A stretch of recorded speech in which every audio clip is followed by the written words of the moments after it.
ফের ভূমিকম্পে বিপত্তি। কিছুক্ষণ আগেই ভয়ঙ্কর ভূমিকম্পে কেঁপে উঠল বেশ কয়েকটি এলাকা। বিভিন্ন এলাকায় বিশাল ফাটল, প্রচুর ক্ষয়ক্ষতি, চলছে জোরকদমে উদ্ধার কাজ। গোটা এলাকা জুড়ে ব্যাপক আতঙ্কের সৃষ্টি হয়েছে। আতঙ্কে রীতিমতো ছোটাছুটি, দিশেহারা এলাকাবাসী। তবেই ভূমিকম্প কখন ঘটেছে, কোন কোন এলাকায় ঘটেছে এবং কতটা ক্ষয়ক্ষতি হয়েছে ভূমিকম্পের ফলে, এই মুহূর্তে কি খবর পাওয়া যাচ্ছে, কি বলছেন সেখানকার সাধারণ মানুষ, এ বিষয়ে সবই বিস্তারিত জানিয়ে দেবো এই খবরে। বিস্তারিত জানতে খবরটি অবশ্যই শেষ পর্যন্ত দেখবেন। আর সবার আগে সবার প্রথম পরবর্তী লেটেস্ট খবরগুলি জানতে ভিডিওটিতে একটি লাইক করবেন, চ্যানেলটি সাবস্ক্রাইব করে পাশের বেল বাটনটিও বাজিয়ে দেবেন। এদিকে ভূমিকম্পে কেঁপে উঠেছিল আলিপুরদুয়ার, কোচবিহার, ফালাকাটার কিছু অংশ। রিক্টার স্কেলে কম্পনের মাত্রা ছিল 2.8।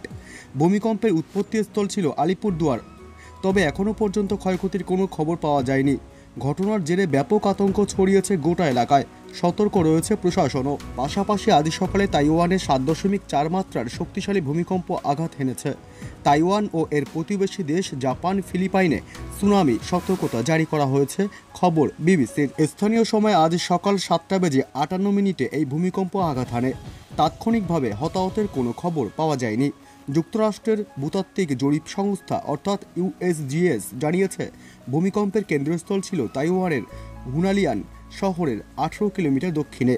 দেশটির ভূমিকম্প বিষয়ক সংস্থা বলছে, তাইওয়ানে গত 25 বছরের মধ্যে এটি সবচেয়ে বেশি শক্তিশালী ভূমিকম্প।